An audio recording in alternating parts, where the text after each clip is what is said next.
So good evening, welcome to all, and welcome, Tom Bruce. So yeah, thanks, Johnny.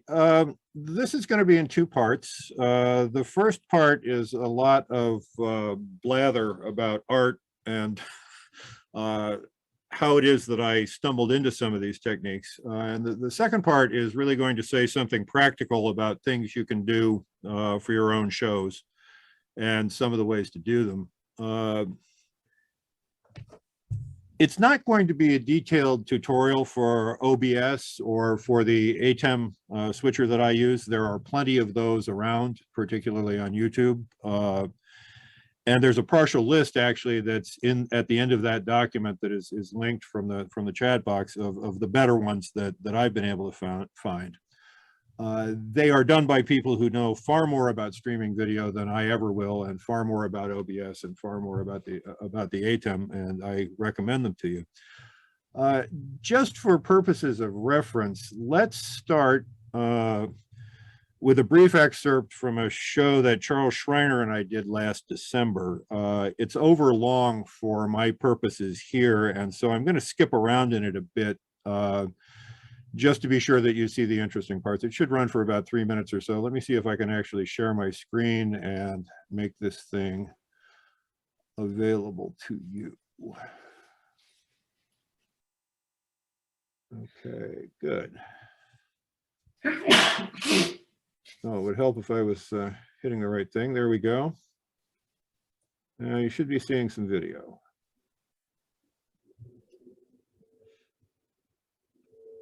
And hopefully hearing some as well.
So what you saw there was basically video running in 3 layers. It was pictures of, it was shots of the performers coming in via Jamkazam. It was a layer of music sensitive motion graphics, and then what I refer to as a show reel running in the background, which was all the black and white film stuff of whatever kind, patched together from a series of experimental films.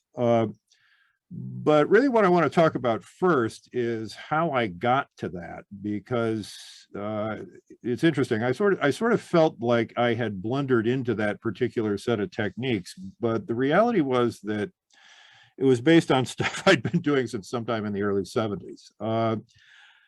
I am not a skilled VJ person like Steve Mokris or Jim Toot or Ken Palmer or Joe Howard. I have a particular affection for Joe, actually, because he once walked up to me less than half an hour before a set at Mountain Skies and said to me, "What are you going to be doing?" And I said, "Well, think of mental institutions and William Burroughs." And what I got was actually, I'll show it to you. It was actually the best stage picture that anyone has ever done for me. All of this about, less than 20 minutes after I talked to him about it.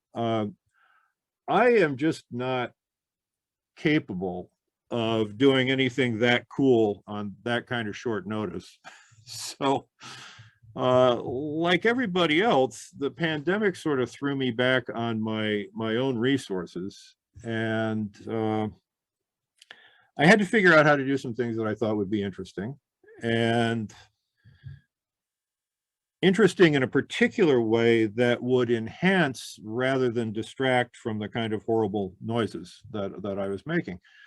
So tonight I want to talk a little bit about why as well as how. And I'm perfectly happy to take questions as we go, either just interrupt me or stick something in the chat. But I will reserve the right to sort of postpone them if it's something that I know that I'm going to cover later. So everybody good with that? Okay. So David Byrne once famously remarked that singing is a trick to get people to listen to music. And I think that visuals are a trick to get people to listen to music. And as I said, a lot of what I'm about to tell you is stuff that up until quite recently, I thought I just kind of blundered into. Blundering into things has pretty much defined my careers. So this really turned out to go back a long ways. In 1973, 2 things happened. I started working with the visual aspects of musical performance as a lighting designer. Actually, I was working then for a college-produced concert series that featured fusion artists for the most part. About that same time, I started working with technical aspects of projections used for scenery, which at that time was a very, very new thing, and certainly not nearly as advanced as it is now. I learned a lot about projection, and I was exposed to the work of a lot of really, really good designers. And in one way or another, I spent the next 14 years working in and around those things. And as I look back on it, I sort of feel like I absorbed a little more than I thought I had, mostly because I was working with people who were either very, very proficient technically, or who were designers who were just very, very good at what they did. And one of the things that is very striking as I look back on that experience is just how very different the amount of structure was in any of the various settings I was working in. I mean, lighting for a stage play is a very sort of cut and dried thing. Lighting for dance is much more abstract. Lighting for a jazz concert is not only abstract in the way that lighting for dance is, but it needs to sort of follow the music. And then at the other end, you know, you've got things like projected, highly realistic scenery. Let me show you a few examples, actually. I'm going to do the screen share thing again here. So this is very naturalistic lighting from a stage play. It was actually a production of an opera, Mahagani. If you look at the upper center, you can actually see a very young Sigourney Weaver in this picture. And you know, as you can see, it is, as these things go, pretty naturalistic. It looks like it looks realistic. It looks quite natural. On the other hand, you have lighting for dance, which is meant to reveal all kinds of form and motion, and does have some tendency to follow the music. And then if you go a step further, you have things like lighting for concert presentations and so forth and so on. This is actually a picture Jim will recognize from the Big Easy show that we did at the Electrozone in Ithaca a few years ago. It's a guy bowing cymbals in front of a projection screen that is showing motion graphics, but he's lit in a way that is just completely unnatural when you compare it to the sort of thing that you would see in an ordinary stage play. And here is an actual projection from Phantom of the Opera. It's projected realistic scenery, where they are actually showing, in effect, the audience themselves by use of projection. It looks, you know, it looks just like the opera house in which the thing is being presented. Here is some slightly more abstract projected scenery. This is the work of Joseph Sloboda, who was probably the first designer to really use this stuff extensively on stage. And again, there's nothing naturalistic about this at all. So in 1987, I'm trying to stop the share. In 1987, I stopped doing showbiz and I started turning into an academic, which was a process that ended up with me doing something like 10 or 15 presentations per year, often in places where English was the second language for most of my audience. I learned doing that I hated PowerPoint, both for the usual reasons and for some that were a lot more subtle. First of all, I mean, PowerPoint slides tend to be both ugly and hackneyed, and visually so. Here's a look at a particularly awful one.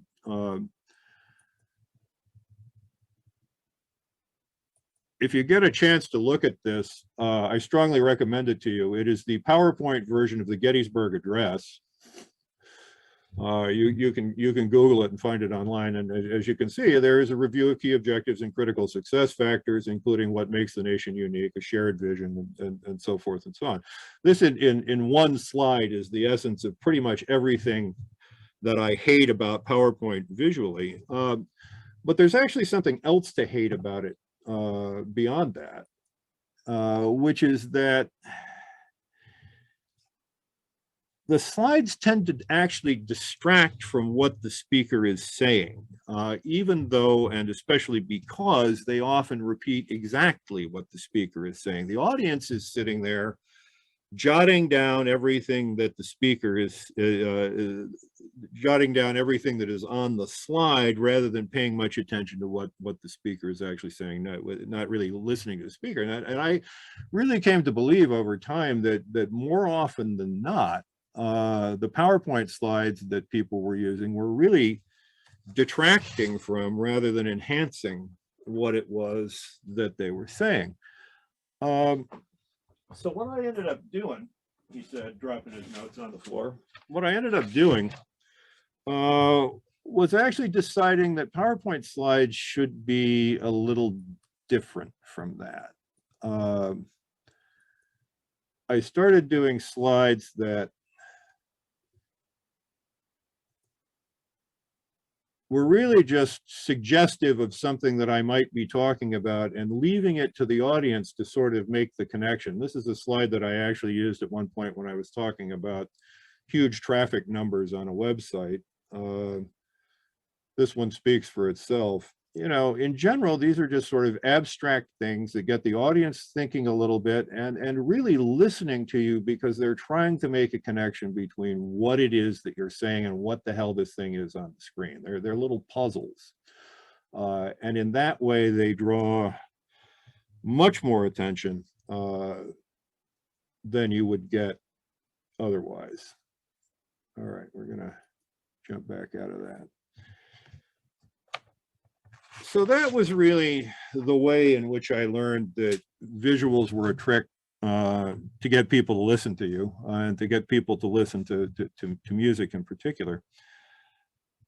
So to really put this at kind of the most abstract level I can manage, I think that when we do visuals for live streaming or for any performance, really, we're operating in a realm that's defined kind of by three different dynamics or scales, dimensions, or tensions, right? There's sort of structured stuff versus non-structured stuff. The kinds of visual presentations that are used for industrial shows, you know, think of a product rollout or something like that, are highly structured, highly targeted narratives. They're designed to sell airline tickets. They're designed to sell soap. They're designed to sell computers. Visual presentations at a Laurie Anderson show, on the other hand, really aren't. They're designed with the music or the story in mind, but they're not showing things in a realistic way. And very often they are some kind of screen art. So that's one dimension. There's the sort of structured versus the non-structured stuff. There's also narrative versus non-narrative stuff. As an example from just the world of audio, never mind visuals, think about Foley work, right? I mean, that demands a very specific sound at a very specific time to drive a narrative forward. Now imagine trying to do, you know, something like Foley work for improv. It's just, it's not the same world at all. You're not doing specific things at specific times. You can't even really anticipate what it is you're going to be doing at any given moment. There's a somewhat subtle distinction with visuals between structured versus unstructured, because most of the structure has in videos has very specifically to do with whether the visual presentation is trying to tell a story or not. Sometimes that doesn't actually reflect what the producers intended the presentation to do. But you know, the choice between telling a story and not telling a story actually turns out not to be a completely binary choice. It's possible to tell a semi-story or something that's recognizable as a kind of a narrative while still remaining fairly abstract, and I'll show you something like that in a minute. Third, and the last piece of blather I really want to talk about, there's responding to the performance versus defining the performance. You know, a show that puts up a slide of a chair every time someone says the word chair or is used to present naturalistic scenery versus something like a projected graphic that's responding to the tempo and the pitch of the music, or to the mood of the music in some way, like the stuff I was just showing you did.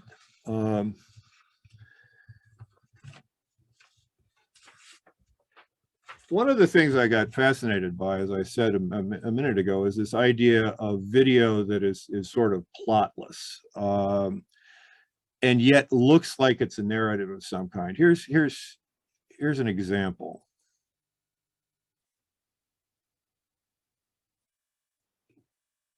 Let me kick this thing off.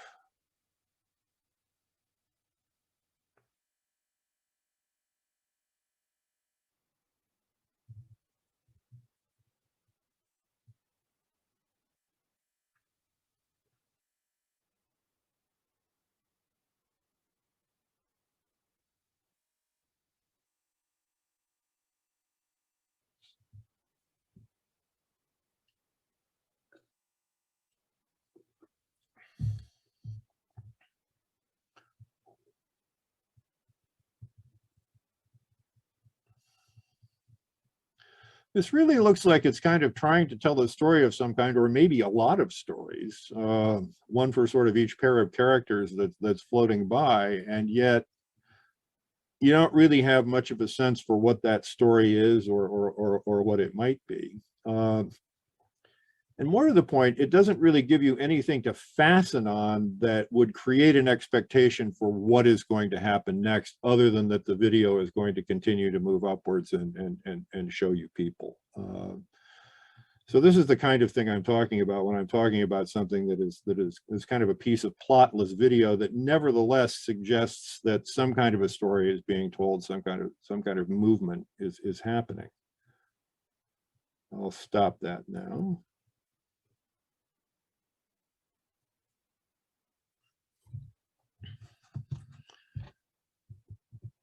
At some point or other, I really developed a preference for half stories like that one. You know, and we're not, when we're doing this kind of live stream, we're not really trying to tell stories in detail. We're just trying to trick people into listening to music.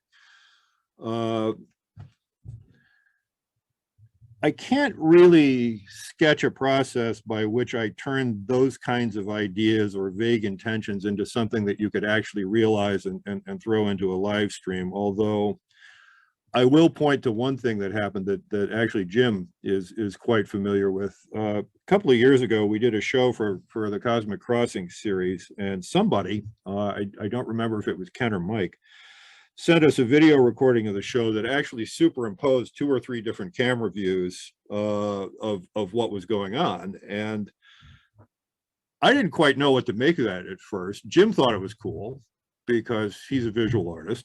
And I sort of ended up thinking it was cool. And I thought, oh, well, yeah, you know, that might actually be something we could kind of do. So really all that's happening here is that we're running 3 layers of stuff, and everything about that depends on this fabulous ability that the human brain has to form patterns in everything that it takes in. You know, we're often told after shows that, oh, well, the visuals went so well with the music and they were so strongly coordinated with the music. And I never quite have the nerve to say to people, anything that happened along those lines is purely the product of your own mind, because we had no idea that any of that was going to happen, or that it was going to happen when we were playing some particular thing. You know, contrast that, on the other hand, with somebody like Robert Dorschel or other people who do, you know, strongly narrated stuff with very specifically cued video. And this is just completely at the opposite end of the spectrum. And one of the things that I think is great about taking this multi-layered approach you know, the motion graphics with the music give the brain something to fasten on that looks like it has something to do with what's going on, and from there it sort of expands to think, well, maybe they intended for that piece of film to come up at that point, or maybe they intended to switch to a performer view at that point. The brain does that all for us, without us actually having to really do much of anything, other than throw a bunch of patterns up there for the brain to seize on and say, oh yeah, well, I guess that goes with the music. So that was the blathery part. Any questions so far?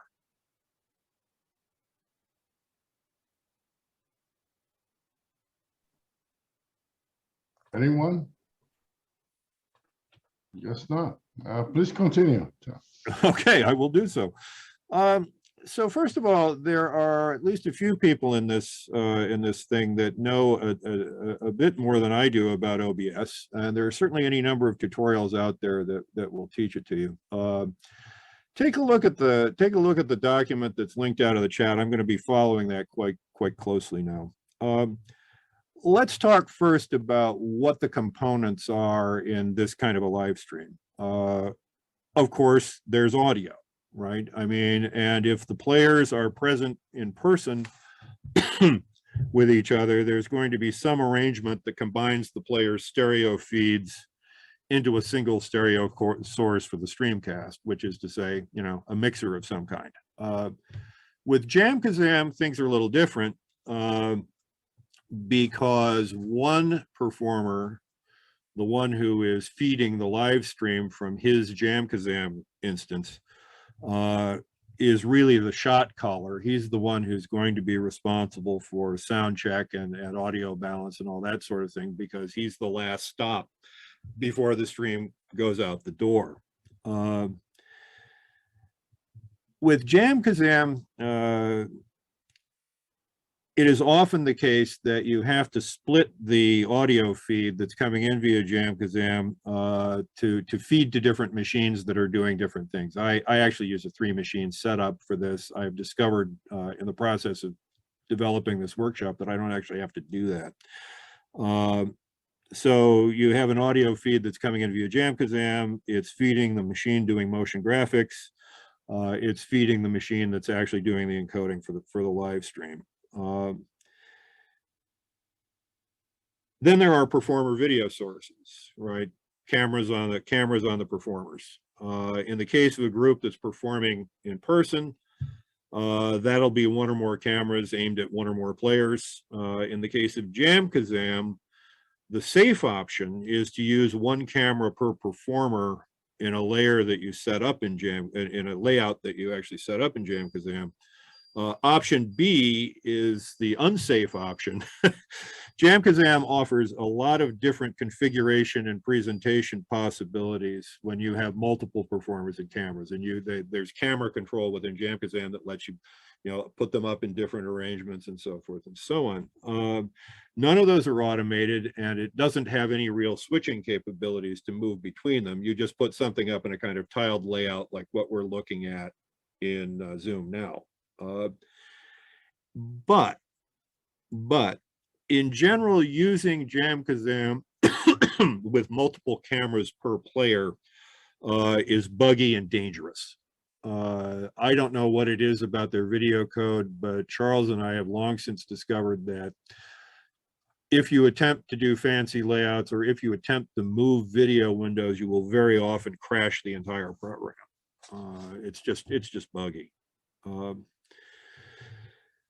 So I'll just say a little bit about cameras. If you're working with OBS, or if you're working just with JamKazam and grabbing it somehow, USB cameras are just fine for the video quality that you're going to get anyway in a live stream. HDMI is better quality, but for HDMI you need something that has HDMI inputs, like an HDMI, like a video switcher. And you also need to make sure that you've got video cameras that remain title free when they're running, right? There are a number of them that insist on putting stuff into a monitor feed that you really don't want there in a performance, like a timer running in a corner, or or something of that sort. I know for a fact that the Panasonic V110s and V180s are fine for this. They don't insert any titling. And I know that at some point Ken Palmer developed an entire list of small cameras, small inexpensive cameras that were title free. If you're using multiple cameras, you may or may not need additional hardware depending on what kind of connections or interfaces your computer has. For solo shows, I feed a couple of HDMI cameras directly into the switcher. For Jam-Kazam shows, I use USB cameras that are, moderated by Jam-Kazam, so to speak. And that's pretty much the distinction. Unfortunately, there's no really good way to convert an HDMI camera feed to USB, or to convert a USB camera feed to HDMI. Or I should say, any of the ways that there are to do that involve equipment that is at least as expensive as buying a camera of the kind that you don't have. So you're not really any money ahead to try to convert them. At least not in my experience. New stuff like this shows up every third day, so it's a little hard to stay abreast of it. I see Doug is saying that Sony Handycams are good too. You have to set a switch. Nick is asking me to explain Jam-Kazam. Okay. I think most of you guys are familiar with it. Basically, Jam-Kazam is a system that allows two players who are not in the same location to play synchronously and simultaneously. It does that by doing everything in its power to reduce latency inside the computer and inside and with the network. And for that reason, it is extremely intrusive when it gets its mitts on your computer, particularly in terms of audio routing. They just do everything in their power to work around any possible delays in the system. And in the case of the Mac, at least, which is what I use with it, it gets its tentacles in everywhere, and audio routing with Jam-Kazam present becomes something of a challenge because they just want to control it all. And that's the shortest explanation of Jam-Kazam I can give you. It is a thing that allows you to set up a session between multiple players who can perform simultaneously, who hear each other more or less as if they were in the same room. The first thing that people who know anything about networking say when they hear this is, but wait a minute, that's not possible. There's always going to be latency because you're at a distance. And that's true. What Jam-Kazam does is take advantage of the way the human brain works and psychoacoustics to get that delay between players down to the point where it's actually acceptable. And Charles and I have found that we can do very, very, very tightly coordinated stuff as between Ithaca, New York and Indianapolis. I'm not sure we could do that if he was in LA, but we're certainly able to do it halfway across the country. It works quite well. Okay, everybody okay so far? Because now I'm going to talk about music responsive graphics. Everybody knows what a music visualizer is. Everybody's played with them, I would guess. They are just things that respond to rhythm and to frequency changes within the music. Some of them, idiosyncratically, some of them are highly programmable, some of them aren't. I happen to think that a program called G-Force from a company called Sound Spectrum is the best thing out there for this. It's highly detailed, it's highly responsive. It's very, very, very programmable. You can make it look like what you want it to look like if you want to get really down into the detail of it. But it's also quite capable if you just if you just turn it loose. So you don't have to go to all that work if you don't want to. I will say that their licensing terms are somewhat restrictive, particularly if you want to use it in a performance setting. That license will cost you more than one for individual use. They ask that you, if you're doing it for individual use, that you give them credit in whatever video recordings it is that you release that use it, and so forth and so on. There is a program for the Mac. The Mac version is called Project Milk Drop, but it's known generally as Project M, that works very nearly as responsively as GeForce does. The stuff you saw in the example video at the beginning was actually GeForce. Project M is a little more trouble to use, only because you're going to need to weed out the presets that they have. A lot of them are either way too bright or way too dark to work well when you superimpose them over players or whatever. And really what you end up doing with it is going through the list of, however many 100 presets that they send you or that you get with the thing, and eliminating the ones that you think are ugly or won't work. I can tell you from experience that takes about a half a day to do if you're being meticulous about it, but it's a one-time problem. So that's motion graphics. Any questions about that? Hearing none, I will continue. 1 second, Tom. Not a question, but I'd like to mention that I have been using synesthesia, which is very responsive. Mm-hmm. It seems to work fine for me. Also, having the ability of using it over and over again. So I can set up 5 different graphic responsive windows for them, and flip some of them so I can create some kind of artistic rendering to it, turning them 90 degrees or do something with it. So yes, I'm not familiar with GeForce, but I will look into it. Yeah. Yeah, I mean, I've heard good things about good things about synesthesia. I've never used it. I've heard good things about Imaginando. Charles has started to play around with that. There are a bunch of these products coming on the market now, and it's actually quite hard to keep up with them all. Yeah. Like I say, I've been happy with GeForce. There are things we could do better, I think. And as I say, I've heard about synesthesia. I've heard about Imaginando. There are at least 4 or 5 others, and then when you get into the world of the VJ stuff, where people are really doing video for accompanying live performances, and you've got a separate video operator, like we often do at the festivals, that's just a whole other world altogether. For me, I want something, because I'm trying to play. I want something that I can sort of fire and forget. And GeForce occupies that role quite well.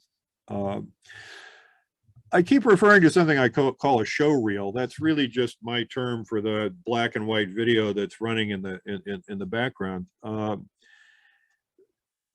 As I say, the video segments that you use in something like that, I think, need to be plotless.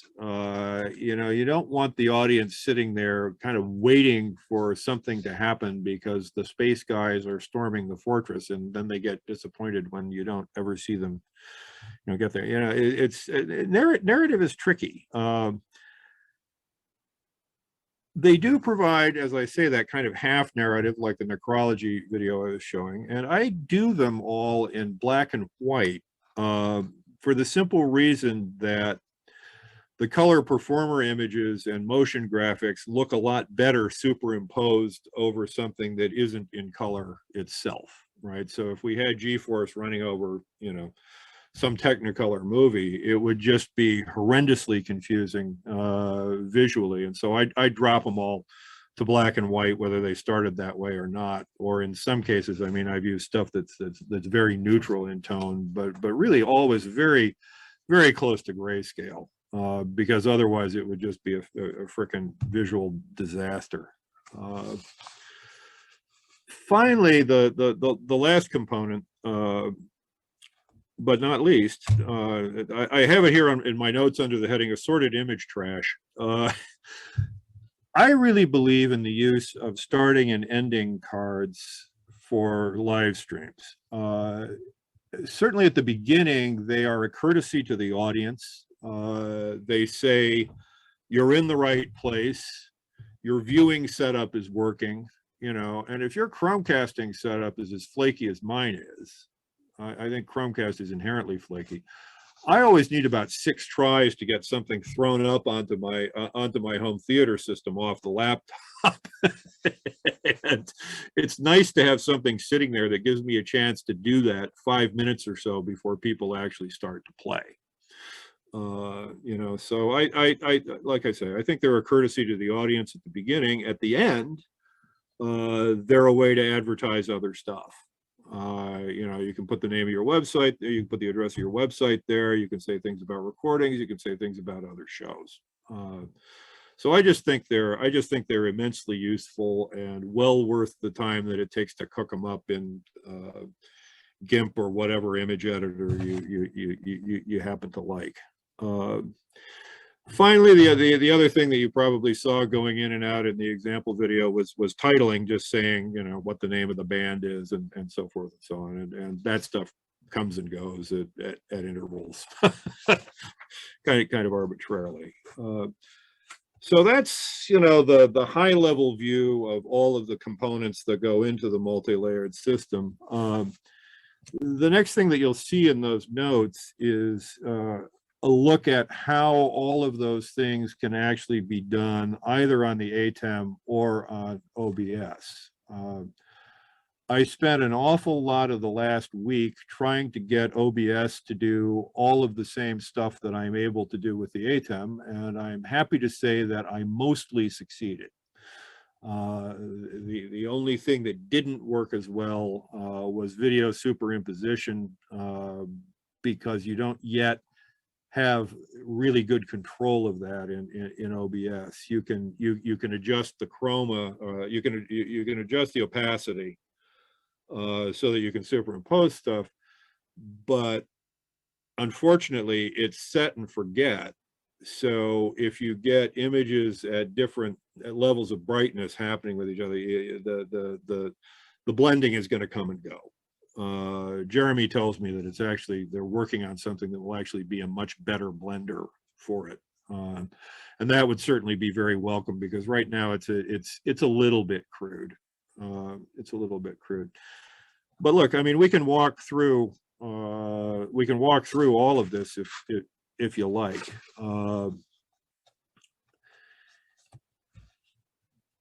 Some high points.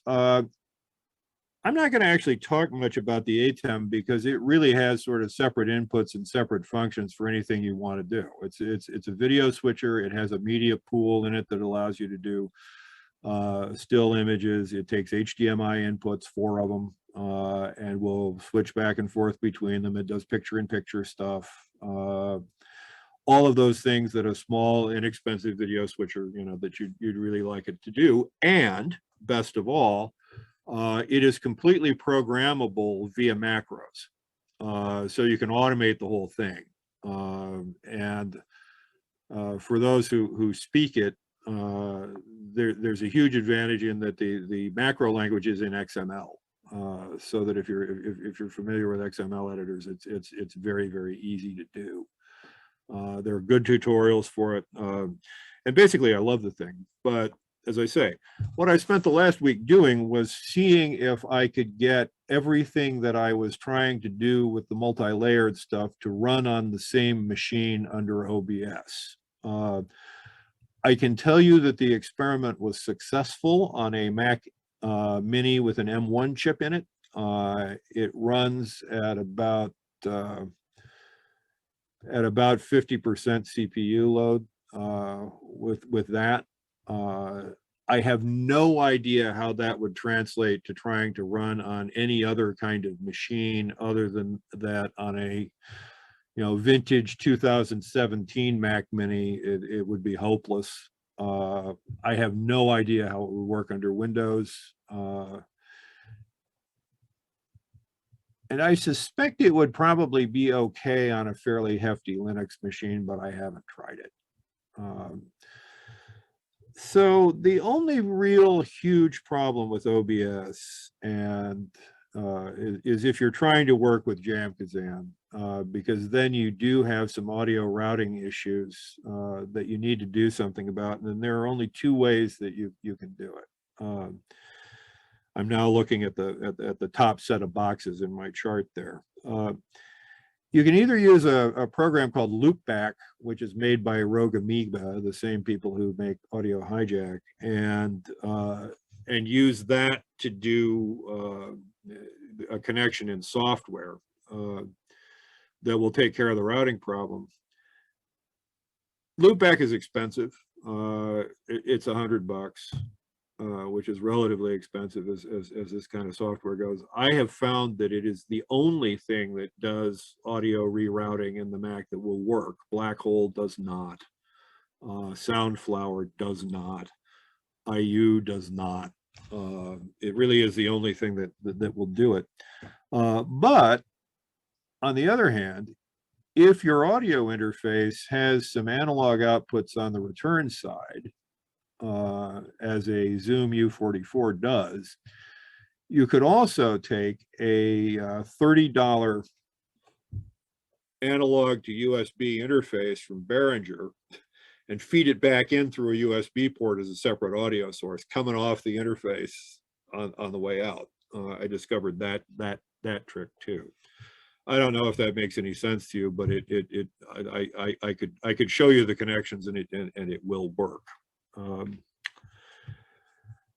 So yeah, audio routing with JamKazam is frankly alongside JamKazam is really frankly a pain in the ass. Multiple cameras with switching, the ATEM just does that. The plugin for OBS that does it is called Advanced Scene Switcher. You use USB cameras with that. It will happily take scenes in a sequence and change them in whatever timing you tell it that you want. Another JamKazam hassle with OBS is that for some reason JamKazam's video windows, which are actually what are providing the pictures of performers, do not show up in OBS's window capture feature. You can't find them there. The only way I found that I was able to do it was to use a second monitor and capture that display, but only if I started the monitor capture before starting up JamKazam's video system. Go figure. Clearly there's some fairly major software hacking being done in there that just doesn't make a whole lot of sense.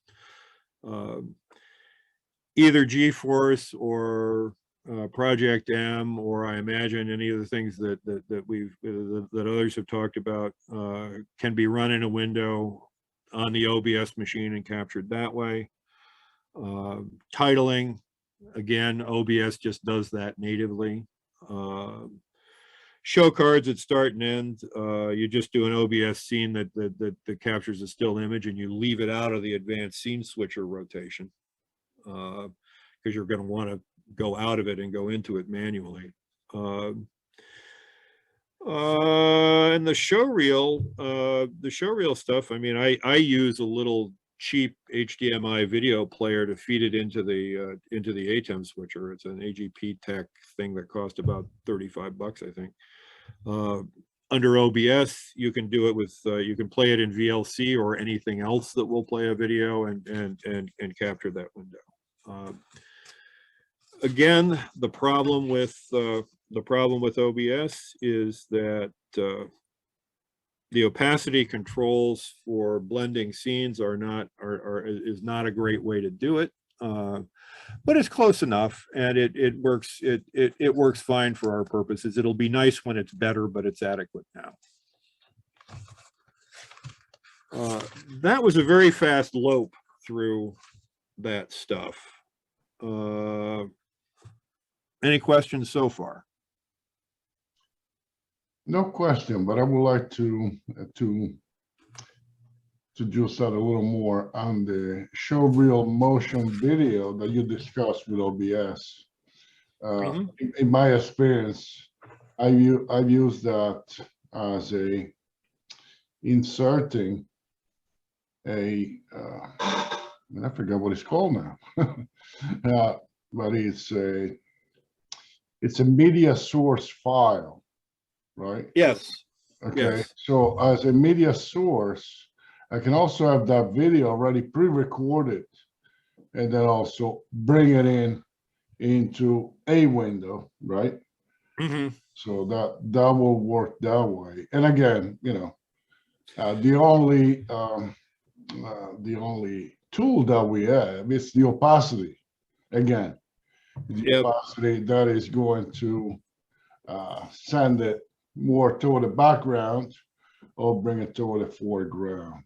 And that's, you know, that's very primitive at this point. But again, using OBS, you know, I guess one tries to do as best one can do with a particular type of tool.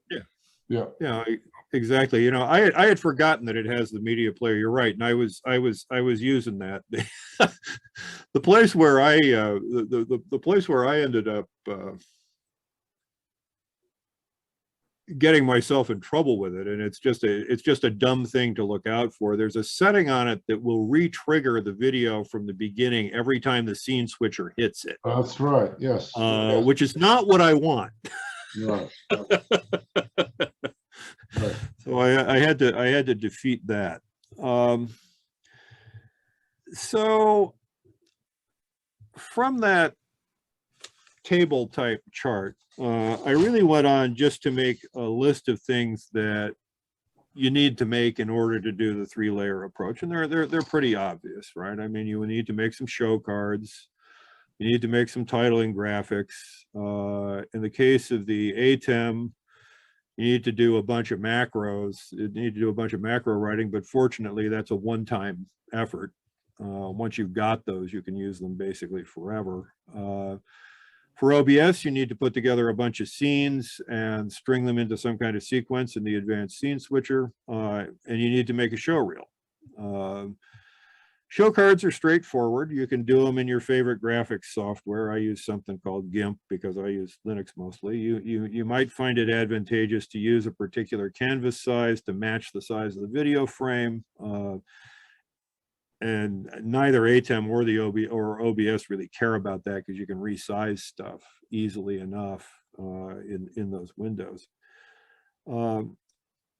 Scene transitions and superimposition in OBS are done, as we have said, with the advanced scene switcher for sequence and sequence and timing, and the trick in which we do superimposition by adjusting opacity.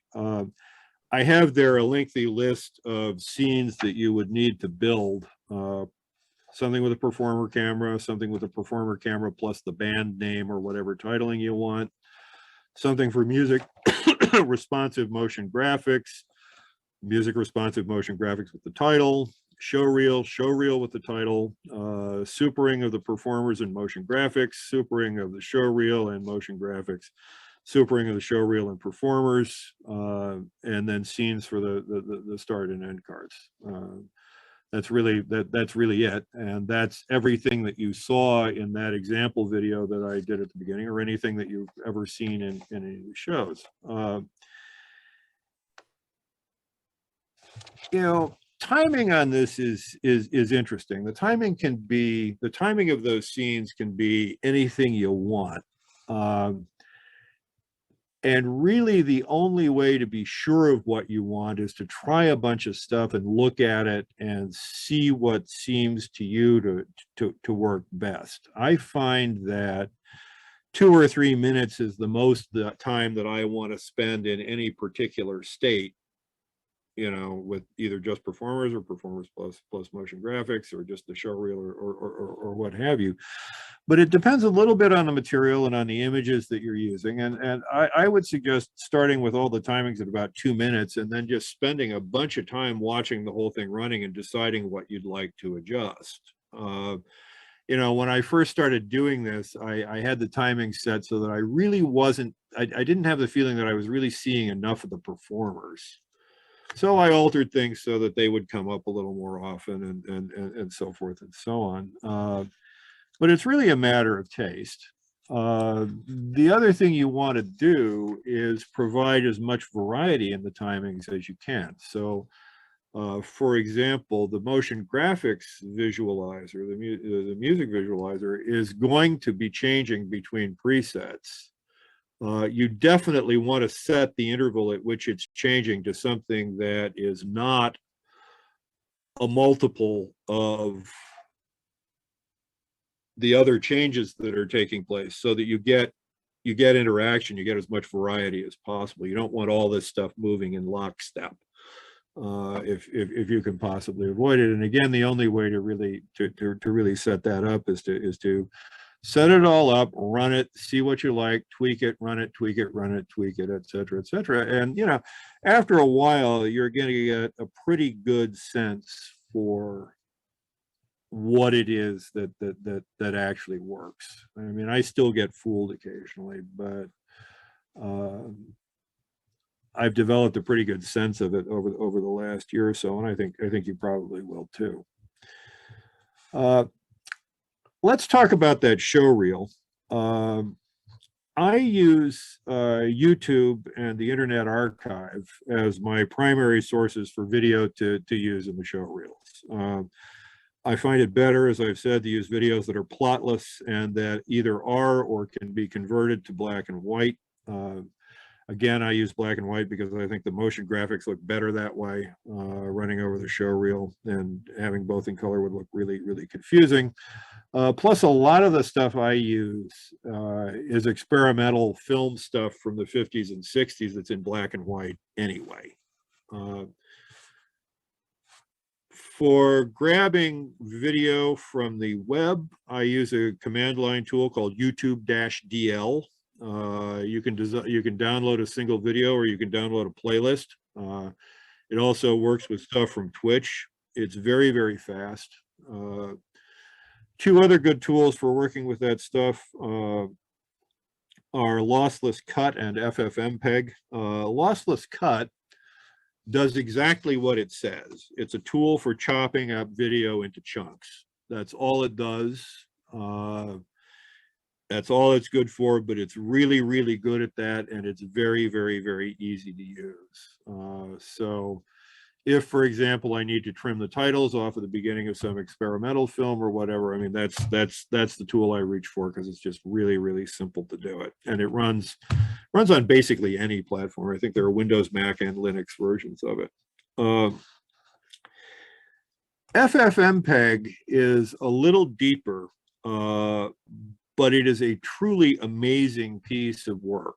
It's a Swiss Army knife for all kinds of video and audio manipulation. I use it to drop audio tracks out of video for mixing, processing, and mastering. I use it to convert color video to black and white. I use it to split videos into chunks of a given length. I use it to transcode video from one format to another. And in fact, it's actually fast enough that it will do transcoding in real time. So, for example, a lot of what Restream.io does ultimately has Ffmpeg as the tool that is doing the transcoding, and it's quite amazingly fast. To talk about everything it could do would take me about 16,000 years. But it is just a fantastic tool, and again, there are pointers at the end of my notes for places to find out about it. You can do anything with it. It's truly spectacular.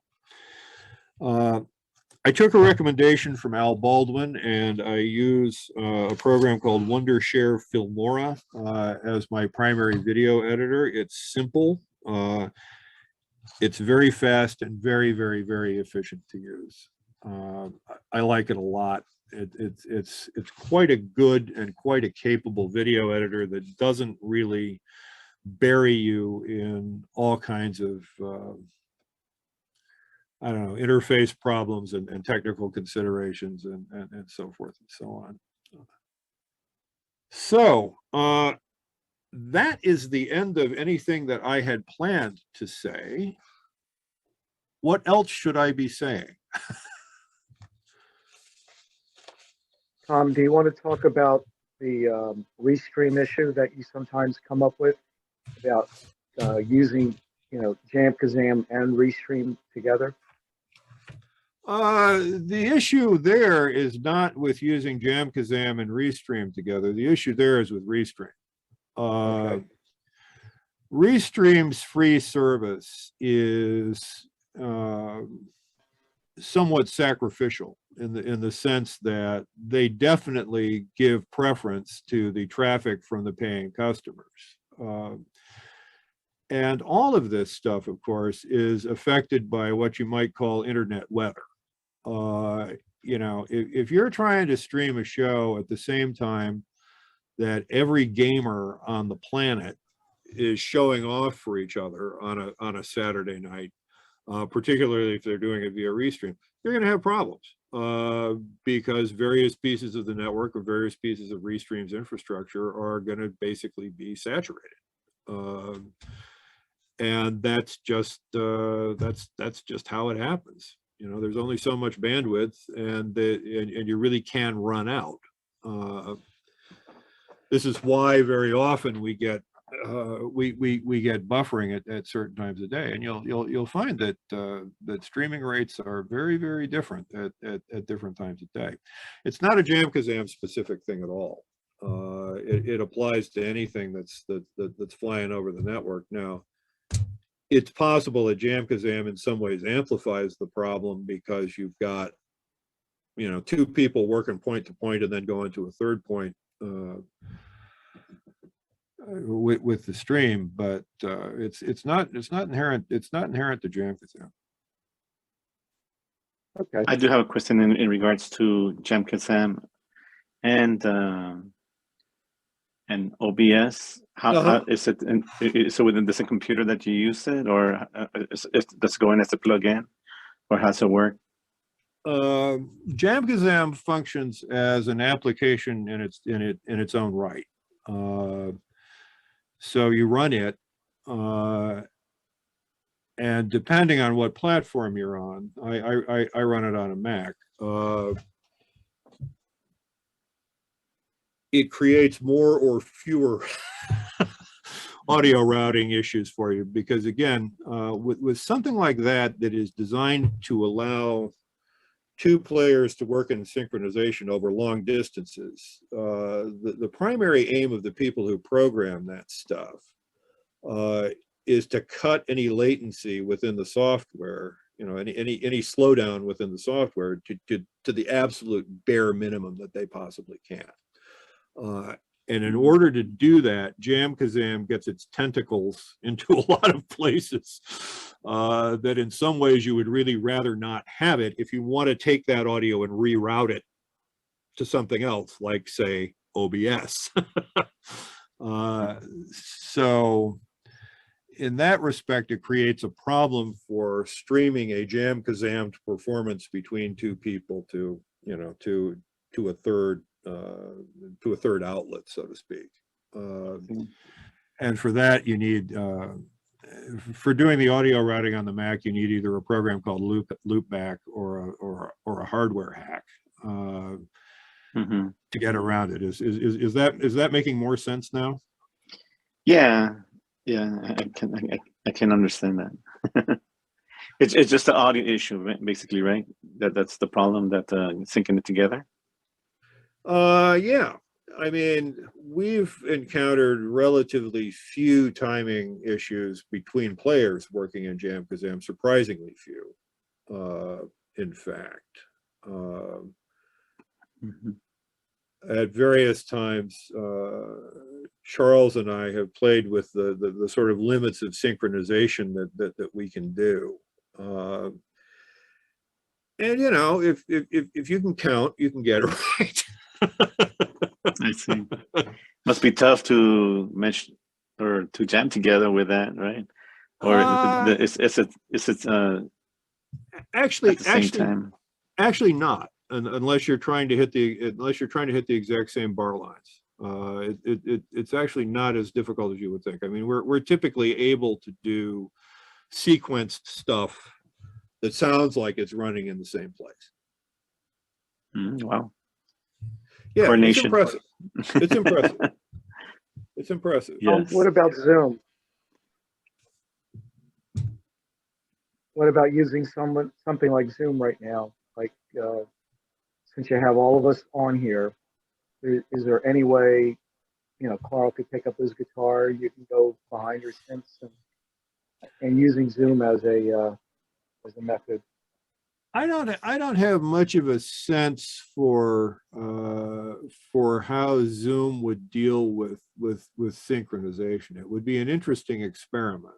My guess is that the further apart you are, the more of a problem you're going to have. The objection to Zoom for audio, classically, so to speak, traditionally, if we can talk about a tradition from 2 years ago, was that originally its audio quality sucked. They've done a lot to improve it, from what I'm able to tell, and there is a high quality audio option. I was using it when I did those iPad classes a year or so ago, whenever that was, and that seems to work pretty well. But I wouldn't make any bets at all about what the latency problem is like if you're trying to perform. Now, you know, as with all latency problems, if what you're doing is, you know, very spacey ambient stuff, you probably don't care. If, on the other hand, you're trying to do highly synchronized sequence stuff, you've got a different problem. So I wouldn't rule it out, but I'm skeptical. Thank you. Can I say something about that? Sure. My friend John and I live in Rochester, John lives in Ithaca, and we tried an electronic duo on Zoom, and the latency was just awful. Even just doing very ambient type stuff, it seemed like we were loading up the system more than it could handle, just two people, where I've never, ever had that problem on JamKazam, and we've used up to 4 people on JamKazam, and there's no latency. Everything is synced. Everything sounds good. And like Tom said, if you have any sort of rhythm and you can count, you know, syncing rhythms together is no problem. It's just like playing live with someone. You just listen to what they're doing. But the Zoom jam that I tried, I only tried it once, but it sounded bad and we had lots of latency problems. I mean, you should try it, but it doesn't sound very good.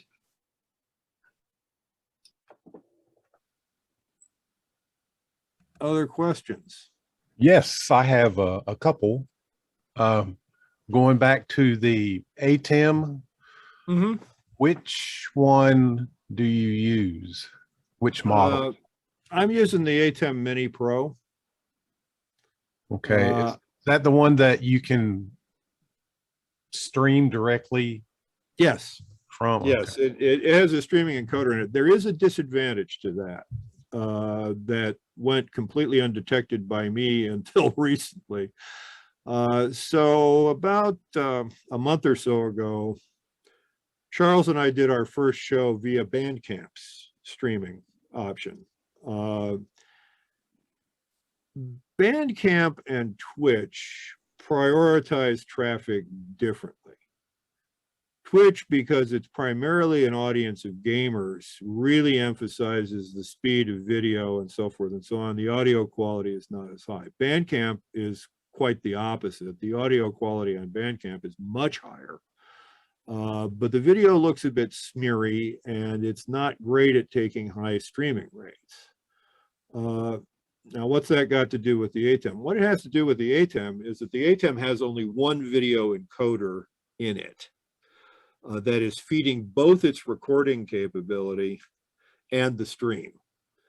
So when you throttle back your streaming rate to deal with a Bandcamp, you're also throttling back the rate at which the video is being recorded, and the video quality in the recording is as bad as the video quality was on Bandcamp.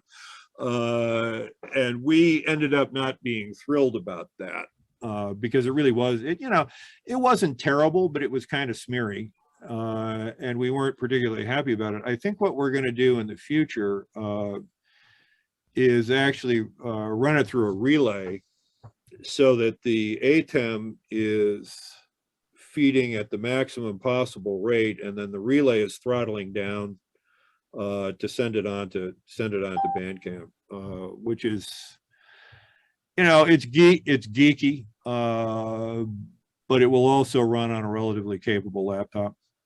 Just the relay part, so you can kind of roll your own restream. Okay. And do you use a separate computer for all your video stuff? I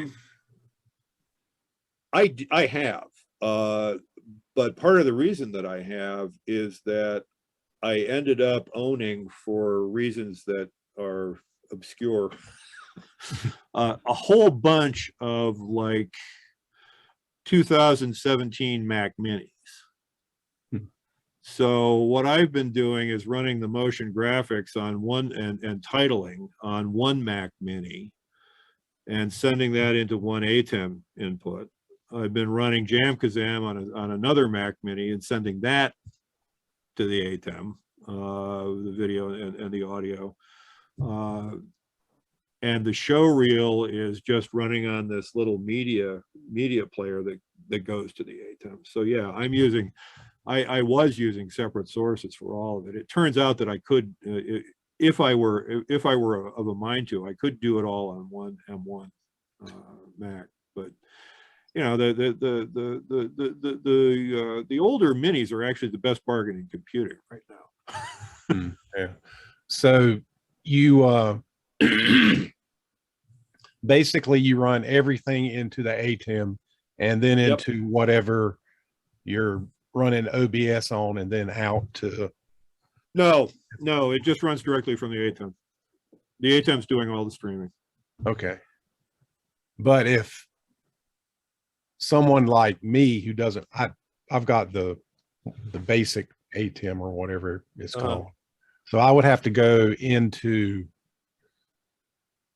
like if I had a separate laptop just doing video, run that into the ATEM with whatever else, cameras or whatever, and then run all that into my final laptop, which is got the audio and OBS, and then out. Yep. Okay. Yep. So so you've got a computer that's acting as a streamer because the ATEM, your ATEM does not have streaming built in. Correct. Okay. All right. Yeah, that's exactly right. Okay. I figured as much. I guess you have like if you're using a computer, you just, if it's got a HDMI output, you take HDMI to the ATEM HDMI. If not, you have to get some kind of little converter. Yeah, the ATEM acts like a second display, basically. As far as the computer is concerned, it's a second display. No. Okay. Okay. That helps me immensely. Well, good. What I like to say, Tom, is that I watched the Walmart Portrait Studio performance on Bandcamp, which was great. It was great. Really enjoyed it. I think that both the audio and the streaming was very high quality, and again. Well, we liked what we were putting out there, but it was not, when we went to transfer it to YouTube, we realized, this just is not as good as what we would be getting from the ATEM recording if it weren't throttled down for Bandcamp. Right. Yeah, it's not a, believe me, it's not a life or death issue. Right. Right. And that's one of the things that we'll be back down as musicians during the lockdown, having to deal with these performances where you have to act as your own audio engineer. You have to act as your own visual artist, which normally you have somewhere in a, live performance, like Yeah. a Cosmic Crossings or a Name Fest or Infest, so that the musician is there just to perform. Doing it at home, and it's very difficult. It's very difficult to even running the visuals, changing the scenes, or manipulating the visuals by tweaking how the visual is running. For example, I did a performance where I had these little fences that I changed to something else, but I forgot because I was too busy performing. I think I got some of those comments saying, "Hey, what are all those little fences running around the screen there?" So it's difficult to manage. It's difficult to manage. But I think all your points are very up to where we're at. Very insightful as far as live streaming is concerned. And I'd like to also add to the audience here that we've been looking into as the Tempo, the electro performers, the Electro Music Performance Organization. We'll be looking into perhaps starting some live streaming, and we have at least 24 musicians that have signed up. And Mike Hunter is curating the event, so eventually he will assign and develop a schedule for it. In the meantime, I have developed for it scenes in OBS Studio, which will be provided to the artists. And what you mentioned is those cards that are given out. Yes. They're already prepared, so Yes, I'm gonna end up already in this call. I'm sorry.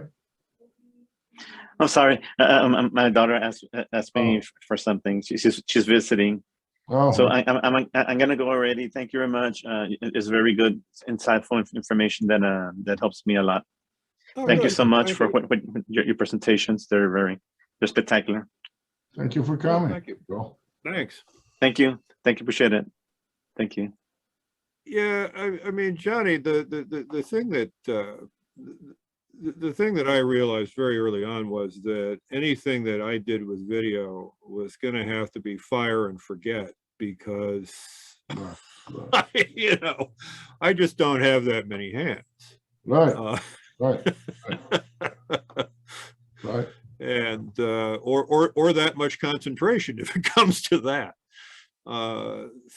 And that's why all of this stuff is so heavily automated. Yes. But even with automation, I noticed recently with the concert series, what is it called? From England, Resonances. Help me out, Nick. What is it called?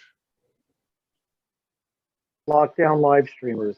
No, it's Morphic Resonances. Oh, the new one. I'm sorry.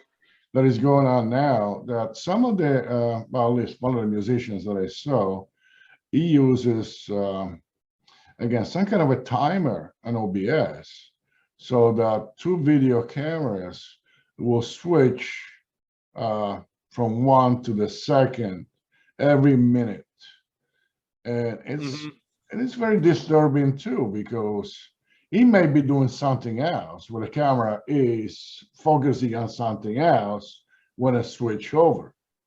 So even when you put it into an automated mode, again, it's is not focusing on that part of the performer of what he's doing per se.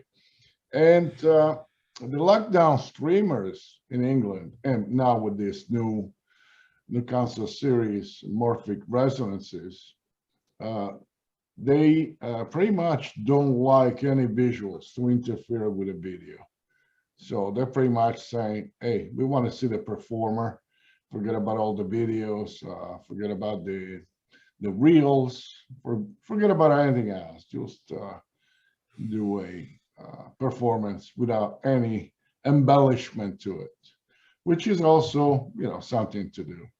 And we looked into that, and I think with, you know, again, tempo, the whole idea is, yes, perhaps you can have some of it, but, you know, let's focus on the musician too. Those visuals, the reels, they may be secondary. If you can manage it, that's fine. Otherwise, don't spend so much time into that. Spend more time into the music and your performance with that. So Well, that's it. I mean, I'm an old retired guy. I have time to waste on this. you're lucky. Any questions from the audience at this point for Tom Bruce? Would you like Tom? Would you like to wrap it up at this point, or? Yeah, I'm happy wrapping up. I felt no obligation to continue until 11 o'clock. I'll tell you. But no, I mean, feel free to hunt me up either via Facebook or otherwise if you end up having more questions. And I do hope that notes document is helpful to people. It Are you is. going to post it? Tom, are you going to post it with your other resources that you have online? I could do that. Yeah. I mean, it's in the chat as a Google Doc linked, but I'll stick it up there too, probably tomorrow morning. Because your blog that you developed 2 years ago, it's still as good today as it was 2 years ago. So it's a standard. I'll refer to it often enough. It's part of the Garage website in terms of helping the musicians learn how to do OBS, etc. So I appreciate Tom's knowledge and patience to show us what's going on. You know, once an academic, always an academic, Nick.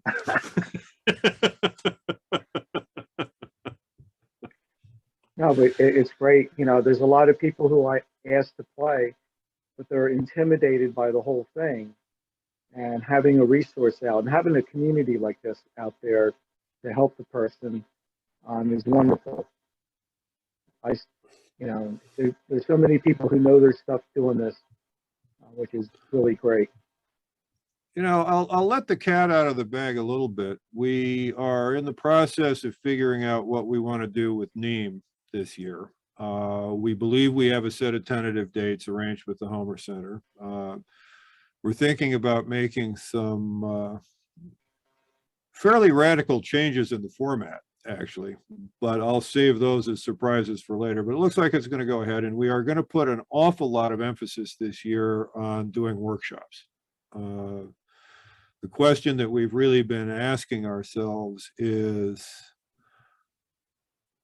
you know, in an era of live streaming, when people can actually perform if and as they wish to, what exactly is the maximum value of getting people into the same place? And it may be that maximum value is not just having a series of performances. It may be that it has to do with things that will help you develop as a musician or help you develop as a technical person or what have you. And we're exploring that. You know, why should everybody be in one place anymore? And that's a very different value proposition from what it was even 3 years ago, I think. What are the dates you're thinking of? September 8 to 11 is what we've tentatively worked out with the Homer Center. I have to talk to Ty about it tomorrow, actually. So it's the But- same as other years. It's the weekend after Labor Day, right? Yeah, exactly. Exactly. That's a good weekend for them. And, you know, at this point, I don't want to do anything that's going to cut into his revenue stream, right? Because they've had a bad couple of years, obviously, as everyone has in that business. And it's very much in our interest that it remain viable as a performance space. And if he needs to be booking shows that actually pay him something, I don't want to get in the way of that. Right. So It's a miracle they lasted this long, you know, during the pandemic. look, I mean, they are 100% behind us. They see us as being absolutely unique, something that they're not going to be able to get by any other means, and something that is potentially pretty high prestige for them. That's a And the beautiful place. granting organizations up there feel the same way about it. Yeah. You know, that it's just not going to happen a lot of other places. It is Johnny, a I'm beautiful theater. It is great theater. Yeah. Johnny, I'm actually coming down to Hackensack probably late next month, and I'm going to try to get a look at that pack there. I'll be At that available point. for you.